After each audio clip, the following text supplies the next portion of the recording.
आज 29 जून 2024। बाबा के आज के महावाक्य। बाबा ने कहा, मीठे बच्चे। हाजी बाबा। शरीर सहित जो कुछ भी देखने में आता है, यह सब विनाश होना है। तुम आत्माओं को अब घर लौटना है, इसलिए पुरानी दुनिया को भूल जाओ। तो अब आत्माओं का अंतिम पार्ट चल रहा है, क्लाइमेक्स में आ चुका है ड्रामा। और अब सबको अपने अपने शूटिंग से वापस घर जाना है। तो जब घर जाना होता है तो शूटिंग में डायरेक्टर के द्वारा जो कुछ भी प्राप्त होता है शूट करने के लिए, कॉस्ट्यूम, घर या जो कुछ भी, वो सब वापस करना होता है। ऐसे ही इस संसार में जो ड्रामा चल रहा है उसका डायरेक्टर बाबा। तो जो कुछ भी हमें बाबा से प्राप्त है, ये शरीर, शरीर के देह के जितने भी विस्तार है, शरीर के संकल्प है ना, शरीर में ही आते ही मन को, सॉरी, आत्मा को मन, बुद्धि और संकल्प जैसी चीजें मिलती हैं, वे संस्कार मिलते हैं। ये सब वापस करना है, क्योंकि ये सब शरीर में है। आत्मा मतलब शरीर में रहते इनका प्रभाव आत्मा पर पड़ता है। और अगर शरीर से अशरीरी हो जाए आत्मा, तो उसका प्रभाव नहीं पड़ता। तो इसलिए अब जीते जी वो जो अशरीरी होने की अभ्यास है उसको बढ़ाते जाना है, क्योंकि अब उसी स्थिति में हम सबको वापस लौटना है और फिर नई दुनिया में आना है। तो नई दुनिया में इस संसार का कुछ भी चलना नहीं है, इसलिए संसार से अब विदाई लेनी है। तो इसलिए पुरानी दुनिया को भूल जाओ। प्रश्न है, तुम बच्चे किन शब्दों में सभी को बाप का मैसेज सुना सकते हो? तुम बच्चे किन शब्दों में सभी को बाप का मैसेज सुना सकते हो? तो बाबा ने उत्तर दिया, सभी को सुनाओ कि बेहद का बाप बेहद का वर्षा देने आया है। ना, बाबा कौन है? बेहद का बाप। और वो सभी को बेहद का वर्षा, यानी कि अब जो भी फिजिकल फादर तो हमको छोटा मोटा थोड़ा बहुत ही दे सकते थे, बट जो बेहद का बाप शिव बाबा है वो हमको स्वर्ग की राजाई, स्वर्ग प्राप्त कराने आया है, सुख शांति से भरपूर करने आया है। तो इसलिए अब ये सबको बताओ, क्योंकि अभी सब लोग एक धन से खाली है, वो है शांति। ना, सुख से फिर भी है, थोड़े बहुत साधन में या किसी किसी चीज में ढूंढ लेते हैं, लेकिन शांति तो अब अच्छे अच्छों को नहीं है। तो अब उन सबको बताओ कि ये देने के लिए हमारा पिता आ चुका है। अब हद के वर्षे का समय पूरा हुआ, अर्थात भक्ति पूरी हुई, है ना। ये जो सुख साधन सुविधाओं से जो सुख मिल रहा है, ये सब भी अभी धीरे धीरे समाप्त होगा, क्योंकि अब भक्ति का जो फल था ये खत्म होने को आया। अब रावण राज्य समाप्त होता है। बाप आया है तुम्हें रावण 5 विकारों की जेल से छुड़ाने। यह पुरुषोत्तम संगम युग है। इसमें तुम्हें पुरुषार्थ कर दैवी गुणों वाला बनना है। सिर्फ पुरुषोत्तम संगम युग को भी समझ ले तो स्थिति श्रेष्ठ बन सकती है। वैसे तो पुरुषोत्तम संगम युग के ज्ञान में सारा सार समाया है, लेकिन अगर डिटेल्स ज्ञान की बहुत समझ में नहीं आती, जैसे कि कोर्स कराते समय पता होनी चाहिए, अगर उतना नहीं आता है तो भी बस इतना समझ ले कि इस समय क्या चल रहा है, भगवान और हमारा क्या कर्तव्य, कौन सा रोल चल रहा है, तो भी जो स्थिति है वो एक रस अचल अडोल बन सकती है। तो अब हम इस पुरुषोत्तम संगम युग में अपनी आत्मिक स्थिति बनाकर दैवी गुणों को धारण करते हैं। ये सदा याद रखना है और अपने को 5 रावण की जेलों से, सॉरी, 5 विकारों के रावण की जेलों से छुड़ाना है, ना सिर्फ खुद को लेकिन सभी को। ओम शांति। अब रूहानी बच्चे क्या कर रहे हैं? क्या कर रहे हैं बच्चे सभी? तो समझते हुए अव्यभिचारी याद में बैठे हैं ना। बाबा, सबको याद है कि बाबा ही सुना रहा है। तो एक होती है अव्यभिचारी याद, दूसरी होती है व्यभिचारी याद। अव्यभिचारी का अर्थ होता है केवल एक की याद, है ना, ज्ञान युक्त याद और व्यभिचारी याद है, कईयों की याद, इसको भी कर ले उसको भी कर ले, है ना। तो अव्यभिचारी याद अथवा अव्यभिचारी भक्ति जब पहले शुरू होती है तो सब शिव की पूजा करते हैं। ऊंचते ऊंच भगवान वही है, वह बाप भी है, फिर शिक्षक भी है, पढ़ाते हैं। क्या पढ़ाते हैं? क्या पढ़ाते हैं? तो उससे क्या होता है? मनुष्य से देवता बनाते हैं। हाँ, क्योंकि दैवी गुण से ही देवता बनेंगे, और दैवी गुण तभी आएंगे जब अपना सत्य जानेंगे। देवता से मनुष्य बनने में तुम बच्चों को 84 जन्म लगे हैं, और मनुष्य से देवता बनने में 1 सेकंड लगता है ना। बाबा पर ज्ञान पर निश्चय हुआ और इसी सेकंड आप मनुष्य से देवता बनने के पुरुषार्थ में या उसकी गाड़ी में सवार हो गए। यह तो बच्चे जानते हैं, हम बाप की याद में बैठे हैं। वह हमारा टीचर भी है, सदगुरु भी है। योग सिखाते हैं कि एक की याद में रहो। वह खुद कहते हैं, हे आत्माओं, हे बच्चे, देह के सब संबंध छोड़ो, अब वापस जाना है। ये पुरानी दुनिया बदल रही है ना। अब तो ऐसी मूवीज भी आने लगी जिसमें कहने लगे नया युग आ रहा है, नया युग आ रहा है, बदल रहा है ना संसार। हाँ, उसमें कल के लिए हाँ, तो उसमें अब तो जब साइंस और आज की नए जनरेशन में ये बातें होने लगेंगी, तब फिर हमारे ज्ञान को कौन रिजेक्ट करेगा, ना। बाबा के ज्ञान को फिर कौन रिजेक्ट करेगा। तो यह पुरानी दुनिया बदल रही है, अभी यहाँ रहना नहीं है। पुरानी दुनिया के विनाश के लिए ही यह बारूद आदि बनाए हुए है। नेचुरल कैलमिटीज भी मदद कर दी है। विनाश तो होना है जरूर। तुम पुरुषोत्तम संगम युग पर हो, यह आत्मा जानती है। हम अभी लौट रहे हैं, इसलिए बाप कहते हैं इस पुरानी दुनिया, पुरानी देह को भी छोड़ना है। देह सहित जो भी इस दुनिया में देखने में आता है, यह सब विनाश हो जाना है, शरीर भी खत्म होना है। अब हम आत्माओं को घर लौटना है। लौटने के बगैर नई दुनिया में आ नहीं सकेंगे, है ना। कल बाबा ने कहा था ना कि कई बार ऐसे होता है कि हम भी देखें जो परिवर्तन होने वाला है, उसको हम इन आंखों से देखें, लेकिन कुछ आत्माएं जो देखेंगी भी, वो उस दुनिया में सुख में आएंगी तभी जब वो शरीर छोड़कर फिर दोबारा से नए शरीर में आएंगी, है ना। तो लौटने के बगैर नई दुनिया में या नई दुनिया के सुख में आ नहीं सकेंगे। अब तुम पुरुषोत्तम बनने का पुरुषार्थ कर रहे हो। पुरुषोत्तम है यह देवताएं। पुरुषोत्तम अर्थ सबसे पुरुषों में उत्तम, राइट। तो सबसे ऊंच है, ऊंचते ऊंच है निराकार बाप। फिर मनुष्य सृष्टि में आओ तो इसमें है ऊंच देवता, वह भी मनुष्य है परंतु दैवी गुणों वाले। कौन? सतयुगी देवी देवता। फिर वही आसुरी गुणों वाले बनते हैं। अब फिर आसुरी गुणों से दैवी गुणों में जाना पड़े, सतयुग में जाना पड़े। किसको? तुम बच्चों को। तुम बच्चे पढ़ा रहे हो, औरों को भी पढ़ाते हो, सिर्फ बाप का ही मैसेज देना है ना। जैसे जैसे हमारी स्टेज एडवांस बनती जाएगी, हम आत्मिक स्थिति में टिकते जाएंगे, तो औरों को भी आत्मिक स्थिति में टिकाने का काम करना है।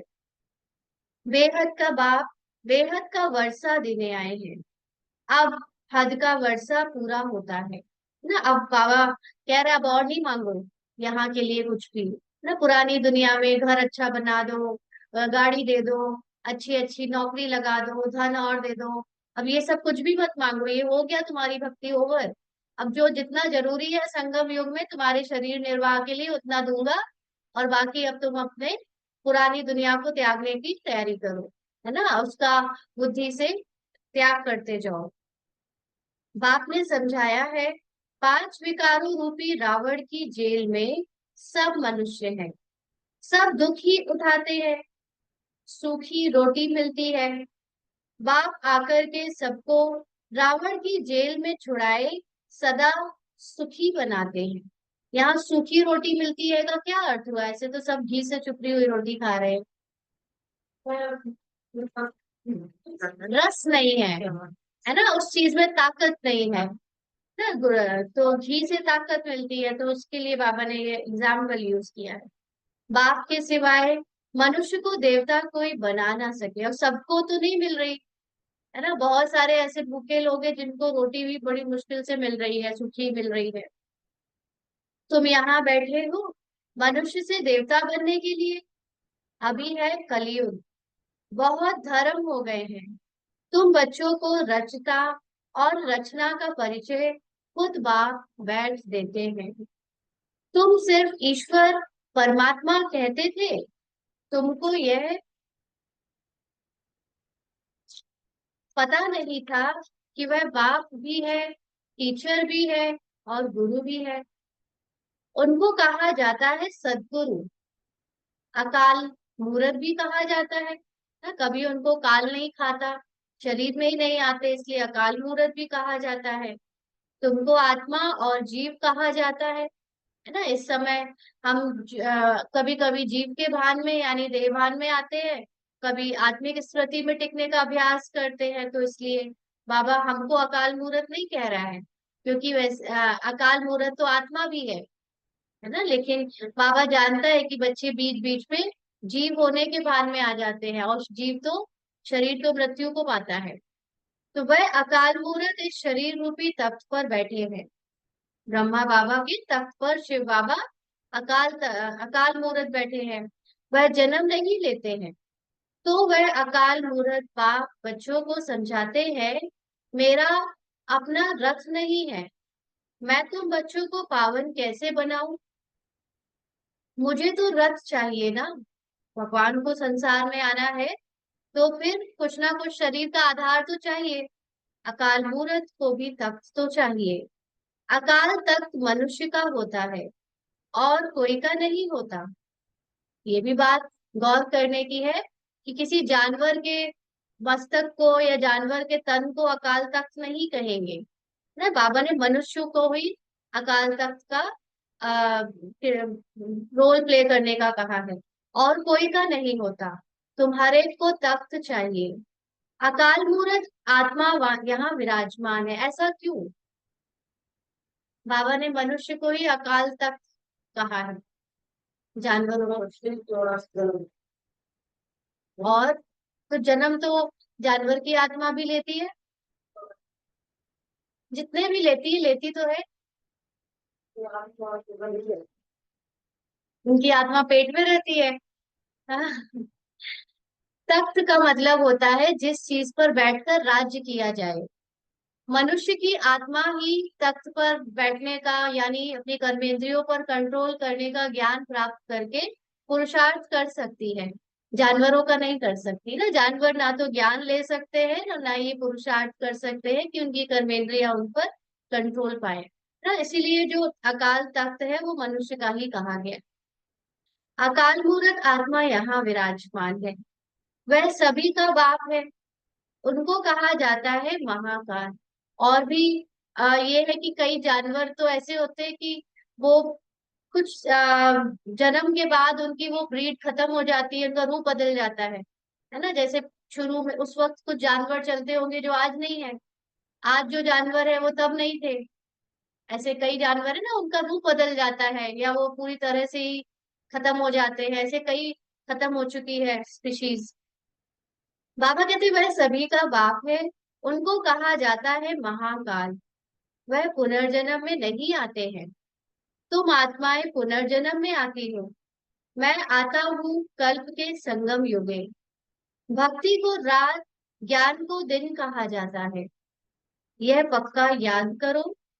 मुख्य है ही दो बातें, क्या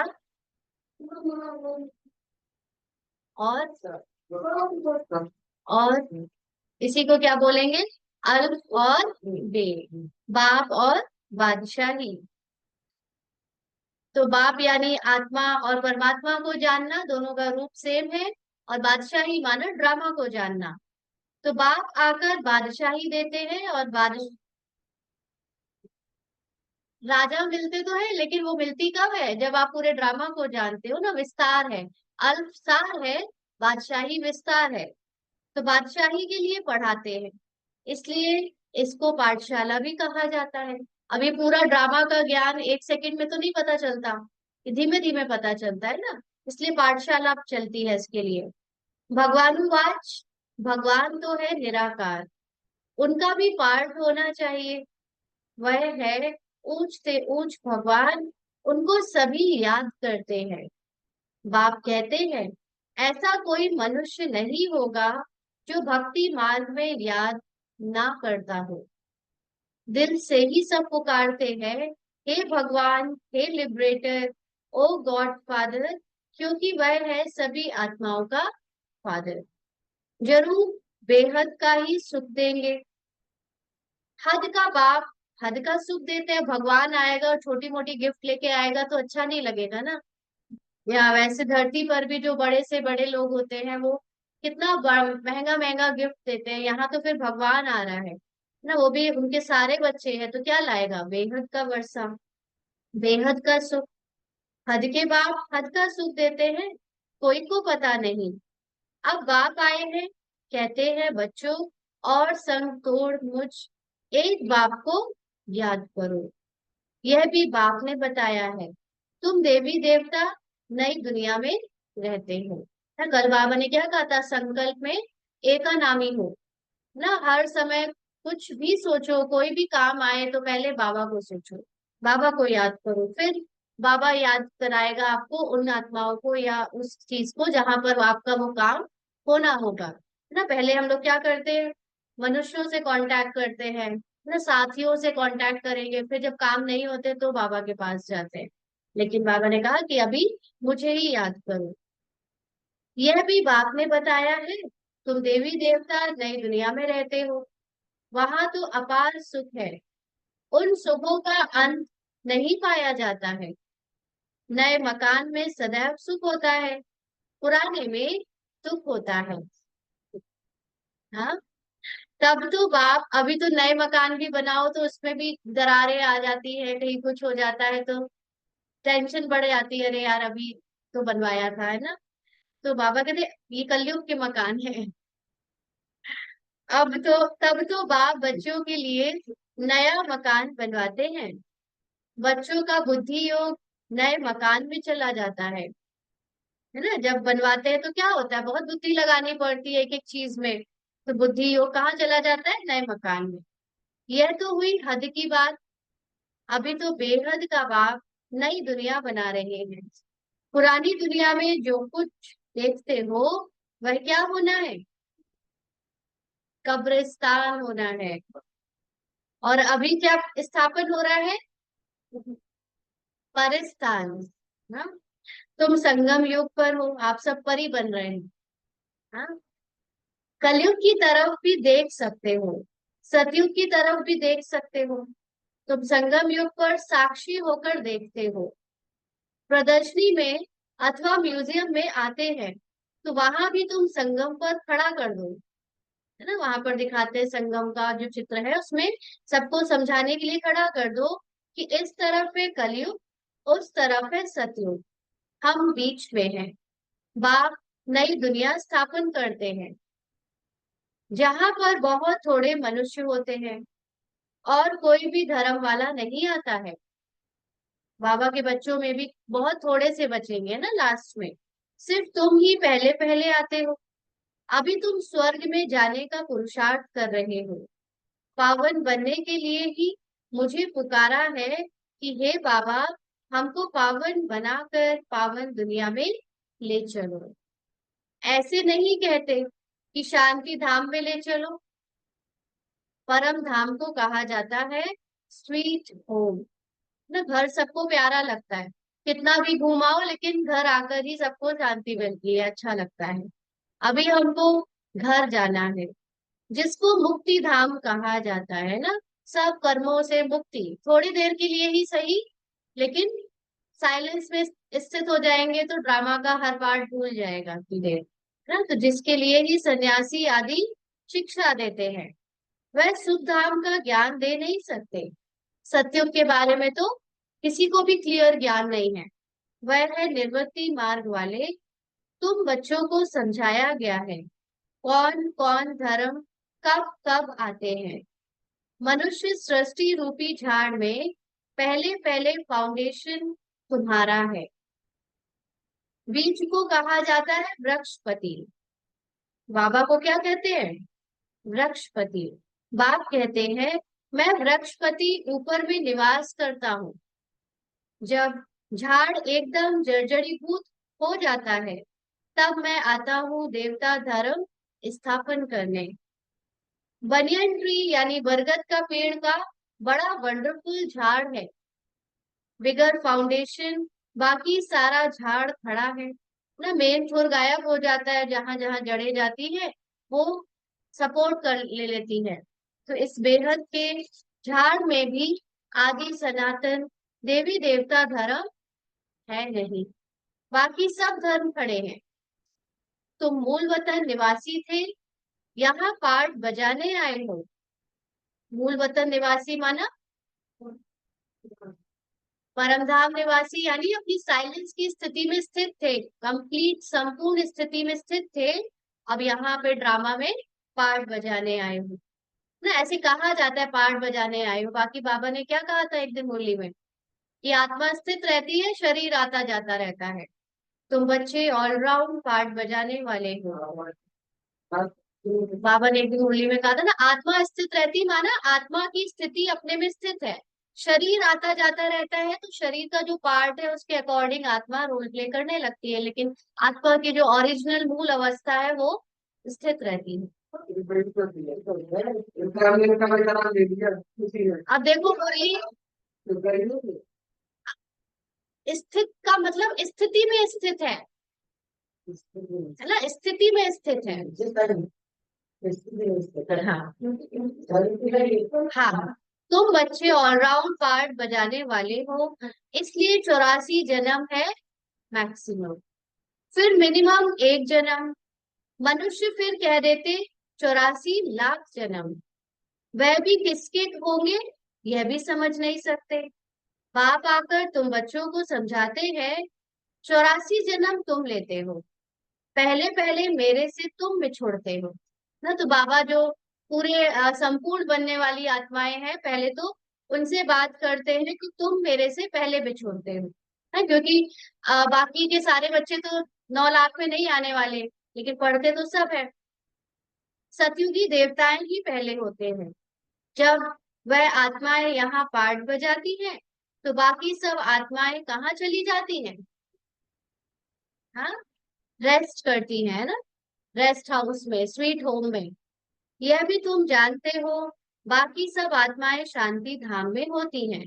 तो शांति धाम अलग हुआ ना, है ना। शांति धाम अलग हुआ क्योंकि मिक्स नहीं कर सकते हम पार्ट से आत्मा को, तो उसको अलग स्थिति में स्थित रखा है कि वो अलग है। बाकी दुनिया तो यही है। दुनिया अभी बाबा यही कह रहे, दुनिया यही है, वो अलग हो जाती है क्योंकि हर किरदार वाइज सबका जैसे बाबा ने कहा ना सेक्शन बना हुआ है, ऐसे ही आत्मा जब पूरी कंप्लीट स्थिति में होती है तो वो शांति धाम उसको अलग रखा है। पार्ट यहाँ बजाते हैं। नई दुनिया में सुख का पार्ट, पुरानी दुनिया में दुख का पार्ट बजाना पड़ता है। सुख और दुख का यह खेल है। तो ये कहाँ पर होता है सुख और दुख का खेल? पार्ट में, ड्रामा में, है ना। बाकी आत्मा को ना तो सुख है ना दुख है, वो दोनों से ही इसीलिए पार्ट में बाबा हमको ये सिखाते हैं जो कि गीता में लिखा है कि कैसे बन जाओ पुरुषार्थ करके सुख और दुख में एक समान। शरीर के द्वारा आत्मा फील करती है क्योंकि आत्मा अपने को शरीर समझती है, और शरीर ना ही सिर्फ शरीर, लेकिन शरीर से जो कुछ मिला है उसमें भी वो अपनापन रखती है, उससे अपने आप को अटैच समझती है, इसलिए उसको सुख और दुख फील होता है। तो यही बाबा हमको सिखाने आता है कि अब तुम शरीर और मन से भी परे हो जाओ, क्योंकि ये भी तुम नहीं हो। तो अब तुम नहीं हो इसलिए ये दोनों चीजें मुझे दे दो, शरीर भी दे दो मुझे, मन भी मुझे दे दो, तो मन में उठने वाले संकल्प और संस्कार बुद्धि सब मेरी हो गई। अब तुम अपने को इससे न्यारा समझो, तुम्हारे अंदर कोई परिवर्तन नहीं होता, तुम स्थित रहो अपनी शांति में मेरे समान, है ना, बाबा हैंडल कर लेगा। तो बाबा की ये युक्ति है कि पहले कैसे बाबा हमको शरीर में रहते हुए अच्छे कर्म सिखाता है, दैवी गुणों की धारणा करना सिखाता है कि तुम कर्म अच्छे करो, कर्म अच्छे करो। फिर बाबा एक दिन रहस्य खोलता है कि कर्म तो तुम अपने ड्रामा अनुसार कर रहे हो, उसमें तुम्हारा जोर ही नहीं है ना। तो फिर बाबा सिखाता है कि तुम अब इस ड्रामा से भी उपराम होते जाओ, क्योंकि जो कर्मों में पार्ट चल रहा है उसमें अब पार्ट आने वाला है तुम्हारा पुरुषार्थ का। तो जो पुरुषार्थ है उसमें तुम बार बार धोखा नहीं खा जाना, कि कहीं तुम अपने तमो प्रधान पार्ट को देखो और कहो कि हम तो बदल ही नहीं रहे, है ना। इसलिए बाबा कहता है मन बुद्धि संस्कार से भी डिटैच हो जाओ, क्योंकि ये तुम्हारे तमो प्रधान पार्ट खत्म हो रहे हैं, विदाई लेने आ रहे हैं। तो इसलिए बाबा की युक्ति को समझो, बाबा ने ये ज्ञान इकट्ठा क्यों नहीं खोला। आत्मा तैयार नहीं थी ना, धरनी बनाई जाती है। जैसे जैसे बर्तन उसको एब्जॉर्ब कर सकेगा वैसे वैसे ज्ञान दिया जाए ना। तो ऐसे अभी भी मुरली का रहस्य कैसे समझ रहे हैं, अपने अपने धारणा के अनुसार है। तो बाबा कहते हैं सुख और दुख का यह खेल है, वह है राम राज्य।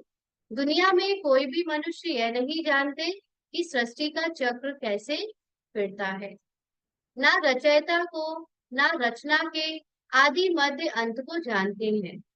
ज्ञान का सागर एक बाप को ही कहा जाता है। रचयिता और रचना के आदि मध्य अंत का ज्ञान कोई शास्त्रों में है नहीं, मैं तुमको सुनाता हूँ।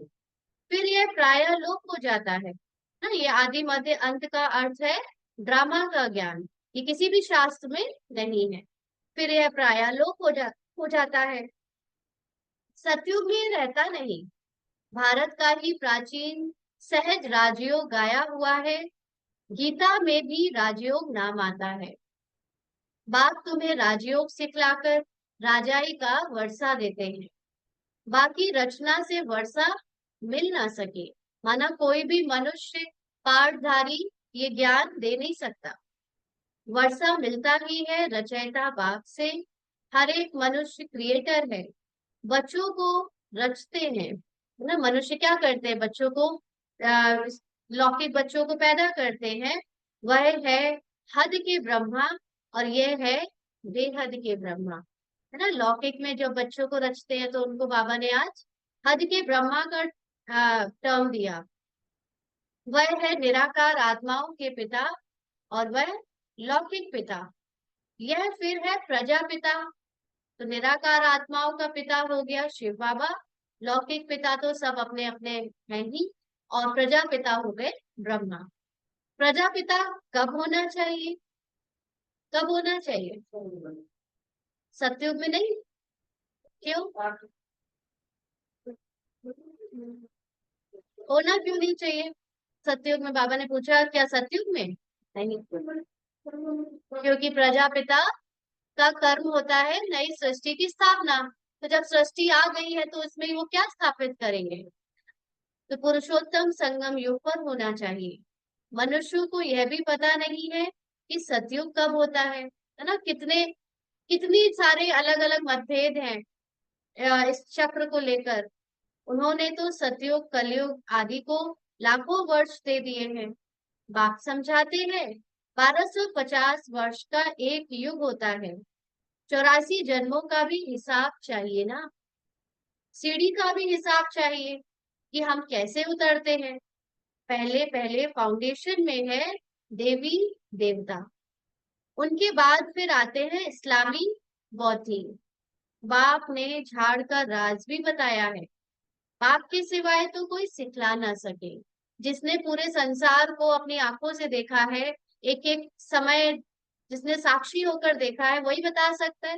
बाकी जो खुद ही बार बार पुनर्जन्म में गया, स्मृति विस्मृति में गया, उसको क्या याद। तुमको कहेंगे यह चित्र आदि कैसे बनाए ना। जो प्रदर्शनी के चित्र होते हैं, कोई पूछता है कि कैसे बनाए, किसने सिखाया, तो बोलो बाबा ने हमें ध्यान में सिखाया। फिर हम यहाँ बनाते हैं। फिर उनको बाप की इस रथ में आकर करेक्ट करते हैं ना, ब्रह्मा के तन में शिव बाबा ने बहुत करेक्शन करवाए चित्रों में कि ऐसे ऐसे बनाओ, खुद ही करेक्ट करते हैं। श्री कृष्ण को श्याम सुंदर कहते हैं, परंतु मनुष्य तो समझ नहीं सकते कि क्यों कहा जाता है। क्यों कहा जाता है श्री कृष्ण को श्याम सुंदर?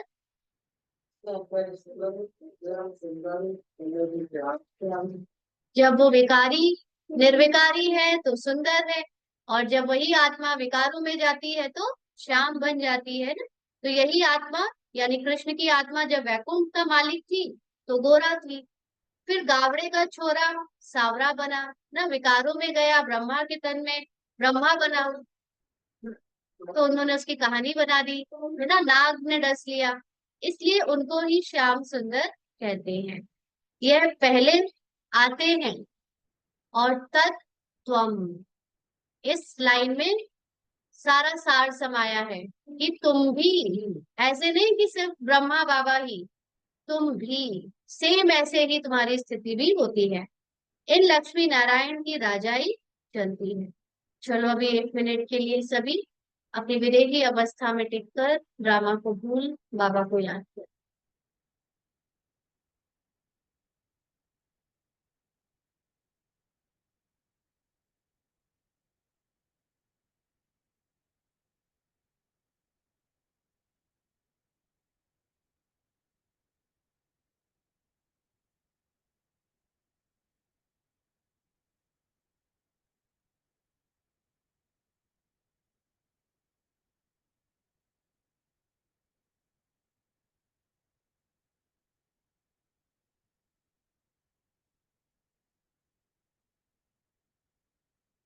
शांति।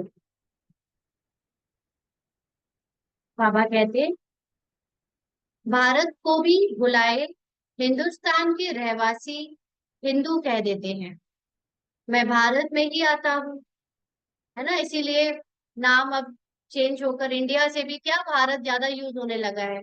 सरकारी कागजों में भी भारत वर्ड यूज करने लगे हैं, क्योंकि बाबा की कंडीशन है कि जब इसको भारत कहा जाएगा तभी मैं आऊंगा। हाँ, आया हुआ है, लेकिन ऑलरेडी वो स्वर्ग के पहले इसका नाम क्या करवा देगा, कंप्लीट भारत। भारत में देवताओं का राज्य था जो अब प्राय लोप हो गया है, मैं आता हूँ फिर से स्थापन करने।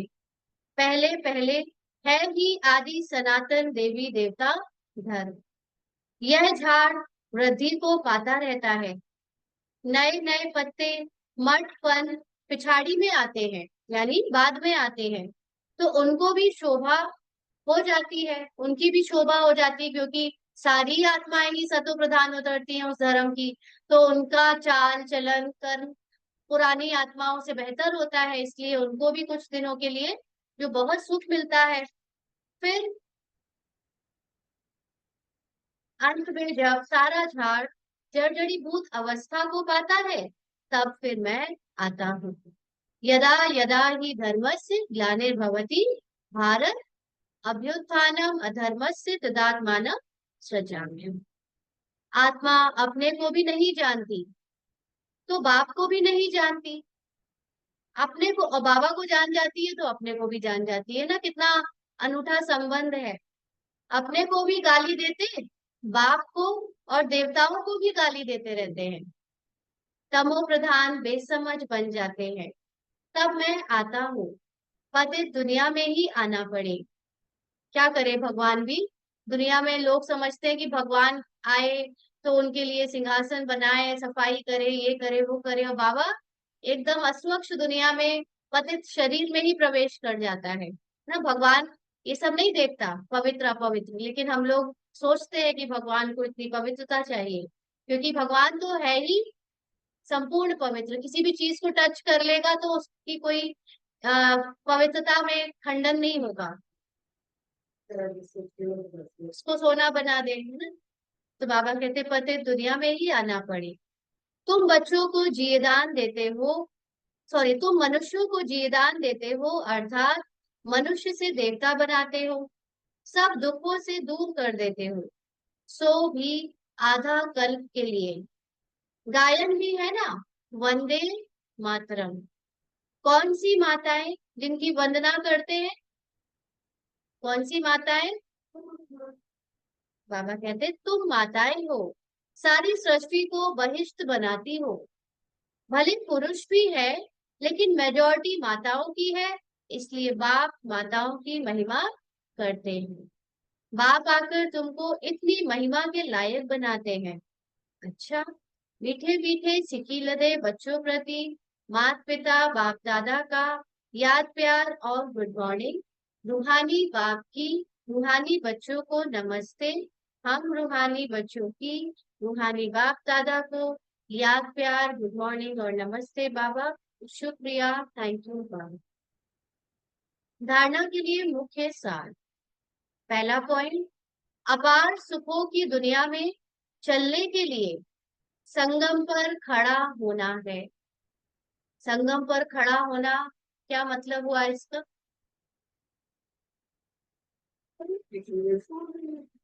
अपने पुराने जीवन और नए जीवन दोनों को कंपेयर करते रहना है, और पुराना जीवन छोड़ते जाना, नया जीवन लेते जाना है ना। ड्रामा की भावी से अब सब कुछ पुराना, past is past, full stop. और नई जो आने वाली दुनिया के संस्कारों को अपने अंदर समाते जाना है। साक्षी होकर सब कुछ देखते हुए बुद्धि योग नई दुनिया में लगाना है। कल बाबा ने कहा था ना कि आंखें बहुत धोखा देती हैं, तो अब कुछ भी देखने के पहले याद रखो कि अगर देख लिया तो फिर वो चित्र पे चलेगा। इसलिए कोशिश करो कि कुछ भी हो रहा है वहां नजर ही ना जाए। तो बुद्धि योग से नई दुनिया को ही याद करना है। बुद्धि में रहे अभी हम वापस घर लौट रहे हैं। दूसरा है, सभी को जीएदान देना है। हमको नया जन्म मिला है ना, आत्मिक स्थिति बनती जा रही है, तो हमारे लिए जैसे अब ऑक्सीजन मिल गई आत्मा को, ऐसे ही अब जो मनुष्य अंतिम अवस्था में है, यानी खुशी शांति के बिल्कुल आखिरी चरण पर आ चुके हैं, जिनकी भक्ति भी खत्म हो गई है, उसका फल भी खत्म हो रहा है, सबको जीदान देना, बाबा से मिलाना है। मनुष्य से देवता बनाने की सेवा करनी है। बेहद के बाप से पढ़कर दूसरों को पढ़ाना है। दैवी गुण धारण करने और कराने। पहले तो स्वयं की सेवा और फिर औरों को भी कराना है। वरदान है, सदा श्रेष्ठ समय प्रमाण, श्रेष्ठ कर्म करते, वाह वाह के गीत गाने वाले भाग्यवान आत्मा भाव। सभी कहेंगे, सदा श्रेष्ठ समय प्रमाण, श्रेष्ठ कर्म करते, वाह वाह के गीत गाने वाले भाग्यवान आत्मा भव।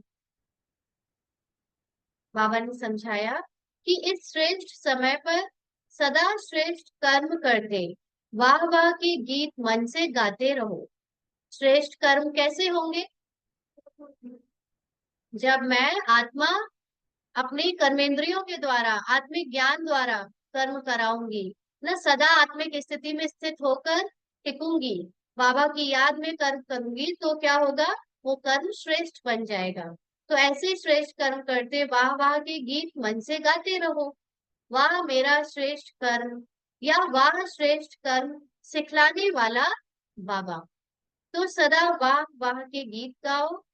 कभी गलती से भी दुख का नजारा देखते भी हाय शब्द नहीं निकालना चाहिए। अंडरलाइन। कितने बार ऐसा होता है कि हम कोई से मिलते हैं या कोई सीन देखते हैं तो एकदम हाय हाय करने लगते हैं ना, उसके प्रति अंदर से सॉरी फील करते हैं। ये भी नहीं करना है। रहम करना अलग बात है, और सॉरी फील करना, खेद प्रकट करना, ये भी आत्मा का काम नहीं है। आत्मा जानती है कि हर एक का ड्रामा में पार्ट चल रहा है, तो इसलिए वो दुख का नजारा देखते भी कभी हाय शब्द नहीं निकालना चाहिए। वाह ड्रामा वाह, ना आत्मा को सदा वाह वाह ही करना है मन में, बाहर से नहीं बोलने लग जाना, नहीं तो कहेंगे हमारा ही पार्ट में इनको मजा आ रहा है। और वाह बाबा वाह, जो स्वप्न में भी नहीं था वह भाग्य घर बैठे मिल गया। हाँ? इसी भाग्य के नशे में रहो। किसी ने सोचा था कलयुग के दुख के समय में लोगों को लॉटरी मिल जाती है तो भी वो अपने को इतना भाग्यशाली समझते हैं, हमको तो भगवान ही मिल गया, कितना बड़ा भाग्य है। स्लोगन है, मन बुद्धि को शक्तिशाली बना दो तो कोई भी हलचल में अचल अडोल रहेंगे। तो मन बुद्धि शक्तिशाली कब बनती है, इसका टॉनिक क्या है? बाबा का ज्ञान, संकल्प है ना, जो बाबा ने हमको स्वमान दिए हैं, वो जितना स्वमान और ज्ञान हमें याद रहेगा उतना ही मन बुद्धि क्या बनती जाएगी, शक्तिशाली। शक्तिशाली का मतलब आज के दुनिया में पॉजिटिव होता है ना, लोग नेगेटिव पॉजिटिव में बहुत फंस गए हैं। तो पुरानी दुनिया वाले सब अब नेगेटिव नेगेटिव, और बाबा के बच्चे पॉजिटिव। क्यों? क्योंकि बाबा ने सबको इतना श्रेष्ठ संकल्पों का खजाना दे दिया कि उन्हीं में तैरो, है ना। तो जब ये शक्तिशाली बनेंगे तो हलचल में आते ही वो ज्ञान इमर्ज हो जाएगा, तो आपकी स्थिति क्या हो जाएगी, अचल अडोल बन जाएगी। अच्छा, ओम शांति। आज के अव्यक्त इशारे में, कर्म योगी का पाठ बजाते कर्म और योग का बैलेंस चेक करना, कि कर्म और याद अर्थात योग दोनों ही शक्तिशाली रहे ना। कई बार कर्म करते करते बहुत बुद्धि उसमें लग जाती है, उस समय नहीं चेक कर सकते, तो बाद में कर्म हो जाने के बाद चेक करना कि दोनों चीजें का बैलेंस रहा। बाबा की याद में कर्म किया, अगर कर्म शक्तिशाली रहा और याद कम रही तो बैलेंस नहीं, और याद शक्तिशाली रही, कर्म शक्तिशाली नहीं, तो भी बैलेंस नहीं। कई बार क्या होता है ना, कर्म में जो सफलता मिलती है हम सोचते हैं हम याद में ही थे इसलिए सफलता मिली, यहाँ भी चेक करना जरूरी नहीं है। कई बार हम लोग, क्योंकि आत्मा सोने सोने जैसा बनती जा रही है ना, तो अब उसके द्वारा बिना याद में रहे भी कर्म अच्छे होते जा रहे हैं। उसको जरूरी नहीं है कि वो याद में रहेगी तभी सफलता मिलेगी, अब वो बिना याद के भी सफलता प्राप्त करने लगी है, क्योंकि आत्मा पुरुषार्थ से अपनी ऑलरेडी वो काफी रिफाइन हो गई है। लेकिन अभी भी चेक करना पड़ेगा कि याद भी रहनी जरूरी है ना। वो याद आपको फील होनी चाहिए कि मैं याद में हूँ। तो कर्म और याद का बैलेंस रखते रहना, सारा दिन इसी श्रेष्ठ स्थिति में रहने से कर्मातीत अवस्था के नजदीक आने का अनुभव करेंगे। कर्मातीत स्थिति का क्या वो होगा, मतलब आप पर क्या उसका असर दिखेगा अगर कर्मातीत स्थिति बन रही है, तो लक्षण क्या होंगे? कर्म का प्रभाव ही नहीं पड़ेगा, है ना। कर्म आपको लगेगा ही नहीं कि आपने किया, मन बुद्धि भी आपकी उसमें जाएगी नहीं, बस ऑटोमेटिकली ड्रामा अनुसार होता रहेगा और आपका ध्यान पूरी तरह अपनी आत्मिक स्थिति में स्थित रहेगा। तो सारा दिन चलते फिरते खाते पीते कर्मातीत स्थिति या अव्यक्त फरिश्ता स्वरूप की स्थिति में रहना, यही कर्म योगी स्टेज है। अच्छा, ओम शांति। हाँ, टेंशन रखते हैं, स्टार्ट करते हैं।